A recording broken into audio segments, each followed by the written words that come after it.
All right, everybody. Well, if you're like us, your pleasant summer season has ended and your winter wet season has started. Here in upstate New York, that's what we're dealing with. We haven't had rain hardly at all this summer, and we got like 2 inches one day and some more the next day and a little more the next day, so we're back to normal. So things are wet. It's starting to get down to freezing, so if you watched our other video, this is how we keep our run-in for our 11 donkeys and 1 mule rescue. Well, they're all rescues, and they love it when it's dry in here. They lay in here all summer. Most of them don't use it as a toilet, which is nice because the urine splashes up on their feet when it's just the rubber mats. So they walk outside and they do poop a little bit in the bad weather when they don't want to leave the barn. But primarily they use this for sleeping and rolling. So all summer long, it's just the mats. We have another video on how we do summer stalls, but basically just keep your spacing so you have a little gap like this so any pee can run off. But right now what we're going to do is we're going to mix up some pelletized bedding. I didn't have as much on hand as I thought I did, so I thought I had 3 bags. This first run is usually 3 bags, so I'm going to do 2 and just basically cover the side. And because I didn't really have much, I didn't really feel like getting out the side-by-side and mixing it in the bed of that. We have another video on that. So if you're doing 3 or more bags, we have an old Yamaha Rhino with a dump bed, so we just mix it right in there at the house because we have hot water at the house, only cold here. But this is your Tractor Supply pelletized bedding, and this has proven to be the easiest way for us to keep our barn clean. This stuff is super easy to pick. We've tried wood shavings, everything. The problem with these pellets is they're like I was gonna say freeze dried, but they're dehydrated wood chips basically. So if your animals end up eating these, they're gonna rehydrate inside them. For obvious reasons, you don't want that. So we have thrown some of these down dry at times, and we had a few here that just didn't care about them, and they just stood on them. They broke them down. Their feet were wet in the winter. It worked out really good.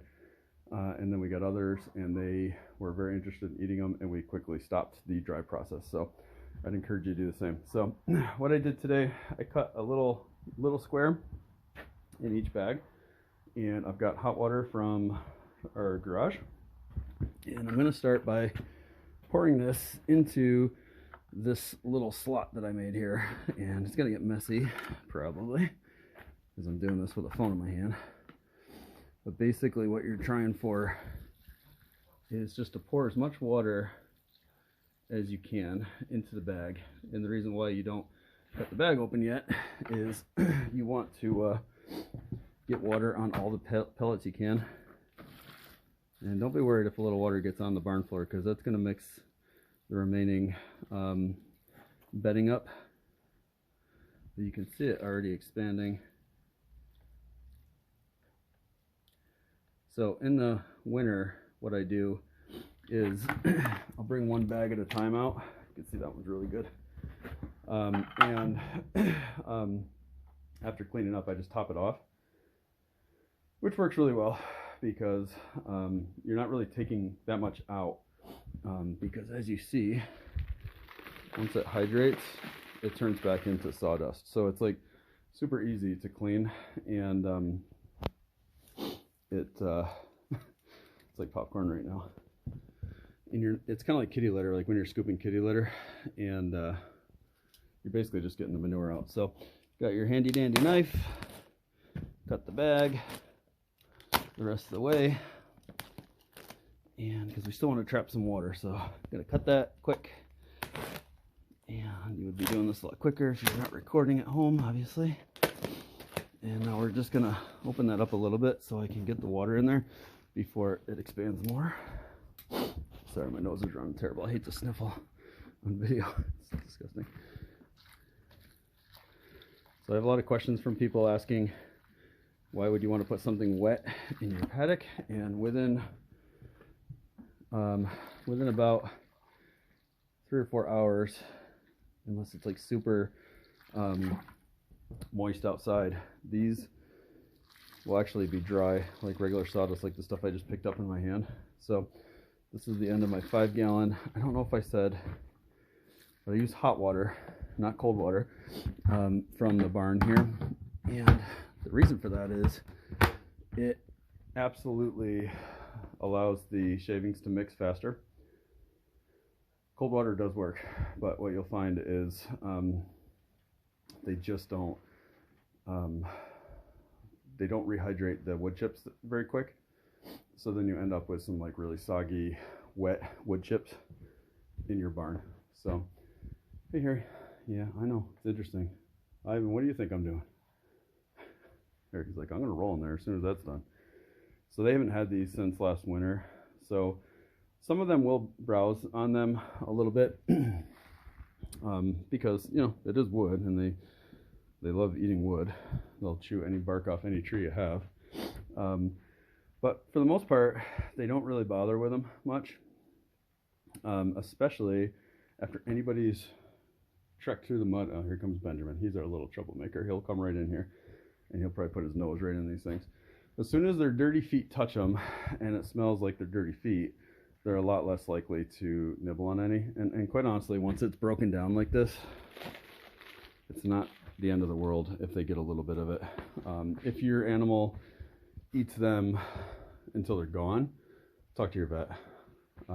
Definitely not a professional when it comes to that, but anything out of the ordinary like that they're eating is probably not a great thing. Hey Benjamin, we're making bedding for you. What do you say, bud? So Benjamin is our only pure donkey on the farm. He was born here. He's never had a hand raised to him. And when I say pure, I mean he's never had a voice raised to him. He's never had a hand raised to him. You can literally swing your hand at him like you're going to smack him.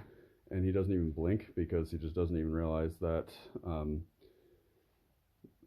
that would be a sign of somebody hitting him. It's really interesting to see what one that has not been through trauma looks like. His mom came to us out of a breeding facility. So all I'm doing right now is just scooping out some of the mixed stuff. I have another bag of, or another small thing of water here. And what I'm going to do is I'm going to open that before they all get crazy here. And I'm going to pour that in. So this one's like a 3 gallon bucket. And it just goes to show you how much water these things will soak up. So we're going to go about half of the way with this one. Excuse me again, sniffling. And about half of the way with this one. Usually use a hose, so I don't really know how much water I actually use. But I would say today, 7 gallons of hot water. So again, we're going to always cover these things because I always want to drink out of them. And we'll just let them build up again. We've got an audience now. Everybody's interested. Any changes that happen, always. But basically, at this point, what you can do is, I was going to just tear it, but it'd be neater if I, who's that? Becky, you rolling out there in the dirt? She's already telling me she wants it to roll. So I'm just going to cut these the rest of the way so I can open them up by hand while I'm talking to you folks. Benjamin, you're right up against the wall. You can't roll there, buddy. Hey, while you're watching these inflate, do me a favor, go down below and leave a comment. Tell me where you're from. There's so many people watching our videos and no idea where they're from. We're out just outside Saratoga, New York, and our weather gets pretty cold, so we have a lot of cold weather tips for people. So now you can hear some of these are still not mixed up, but because they're amongst the mixed ones, they'll actually absorb any of that extra water we were talking about. So you're just going to spread it around. I don't put these too close to the front because the rain comes in our run in here, as you can see. So some of them are still pellets, but they literally are like magnets for water, and they will soak up any of the excess of that 7 gallons that's now disappeared. into this mix. Sorry. These are nice. These actually have been on hand. Our good friend Dawn bought these last year for the farm as a gift.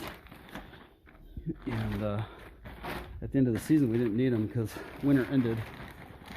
And we just started cleaning out until there was really nothing left. So what I do, they're going to spread around for me, but I have a rake, a metal tine rake here that I got to get in there before they start rolling. Hold on, guys. And excuse me, I just like to spread it out. Try and keep any of the wet ones somewhat covered up. But this shows you what 2 bags do.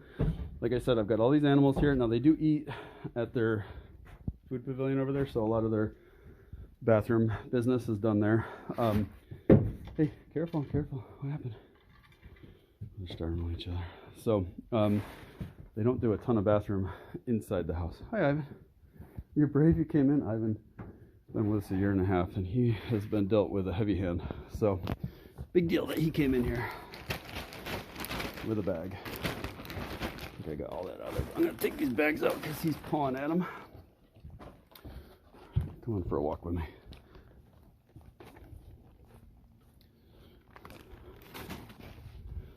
So 2 bags. They last. They're easy to store. They're easy to pick up. So if you're driving a car and not a pickup truck to home or Tractor Supply, it's not a big deal. Put those away because guess what? They'll be playing with those. Hi, buddy. Excuse me, sir. Excuse me, sir. All right, and then they do the rest of the job mixing it for you.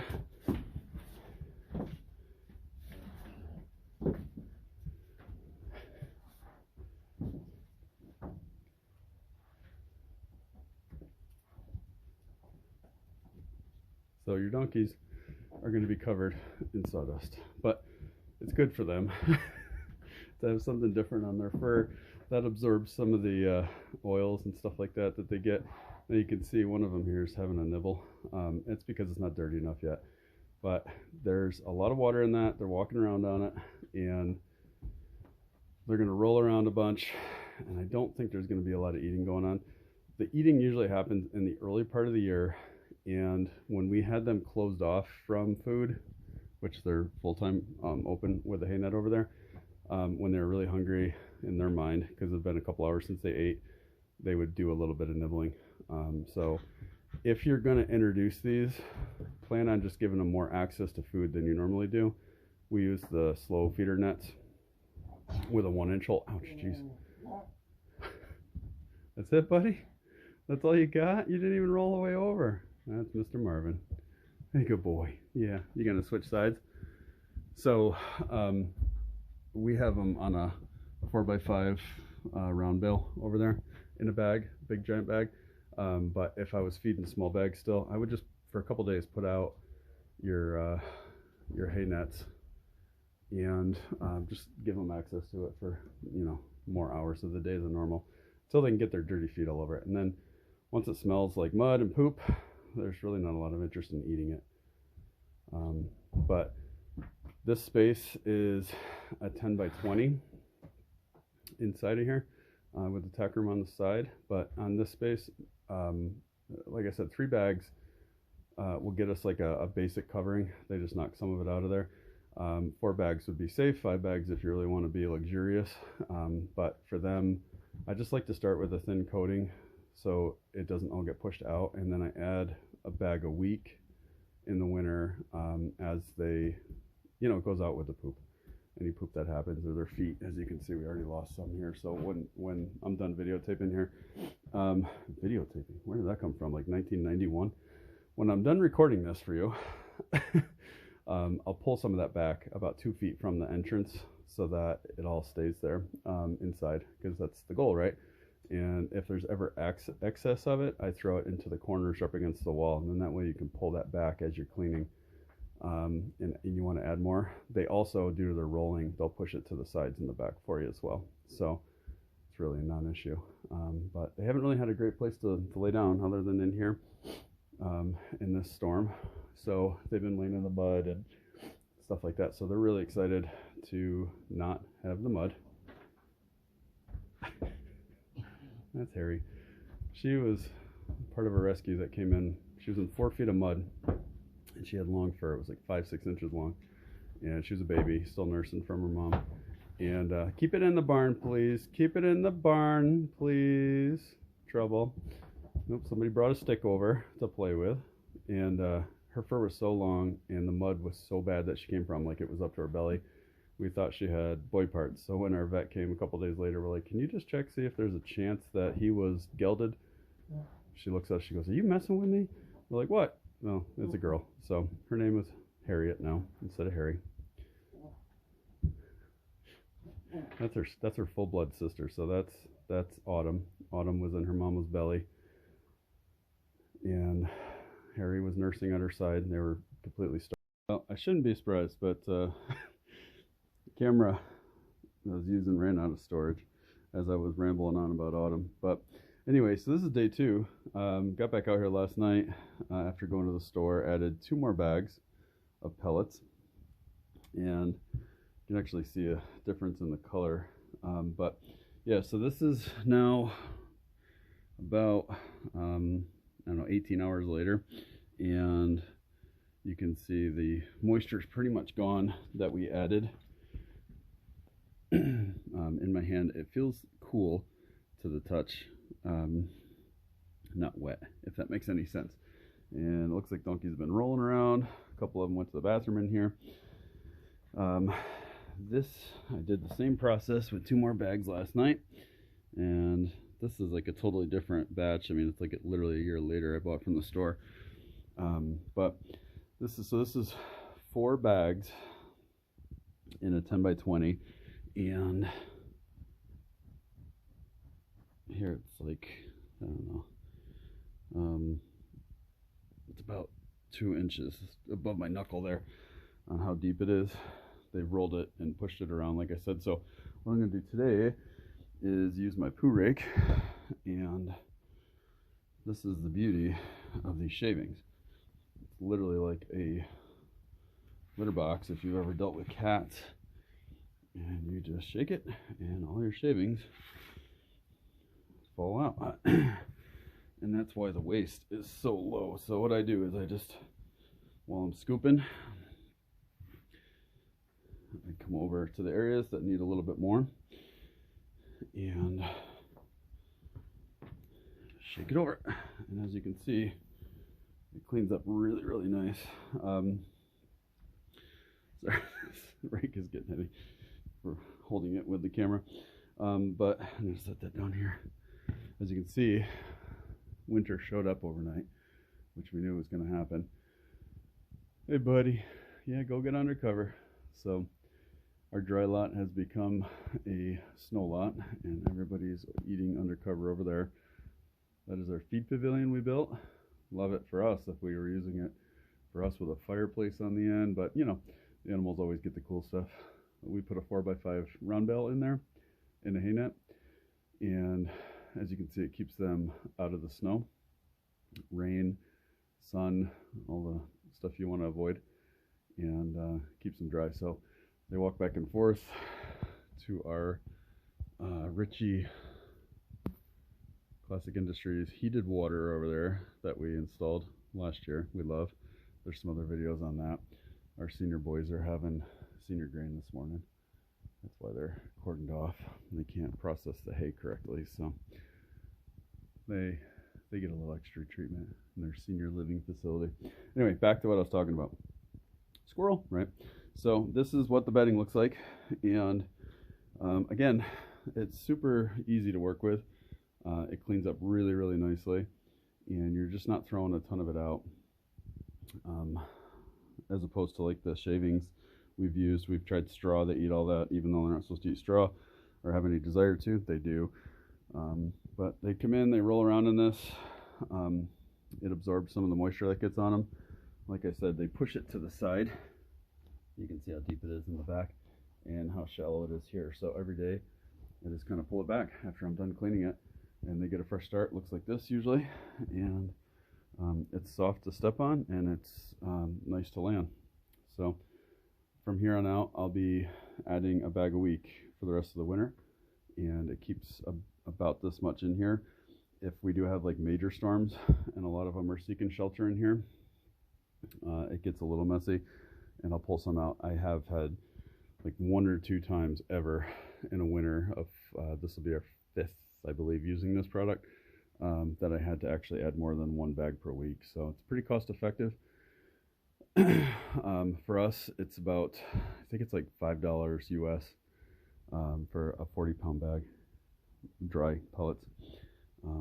Even the ones that don't get fully broken up, after you clean it once, they break up totally. This stuff's totally dry, so they must be picking up moisture off their body or off their feet. That's making it feel a little damp in my hands. Plus, it's like super damp out here because it's snowing like crazy. So anyway, comment below if you have questions. We have answers. We're just a small farm and rescue that had to learn everything on our own, and we don't want you to have to go through that same process. So that's why we make these videos. They're not fancy, they're not sponsored. We tried like one sponsored video with our bug zapper, it didn't work. Nobody bought any. So Amazon fired us from their associates program. But that's not why we do these anyway. We just want to help you and hopefully give your animals a better life, because some of the stuff we figured out that might help you along the way. So please subscribe and follow us below. I've always forgotten to say that. That helps us a lot. We're trying to grow our YouTube base, and if you're looking for a way to help any of our animals or a way to say thanks, we do have an Amazon wish list, and we have people sponsor hay for a week, and we have little items on there for every price range, right down to like band-aids and vet wrap and stuff like that you know you always need. So thank you for following, and like I said, if you have questions, just drop a message on the bottom or a comment, and we'll try to answer as best we can. Thanks. Talk to you soon.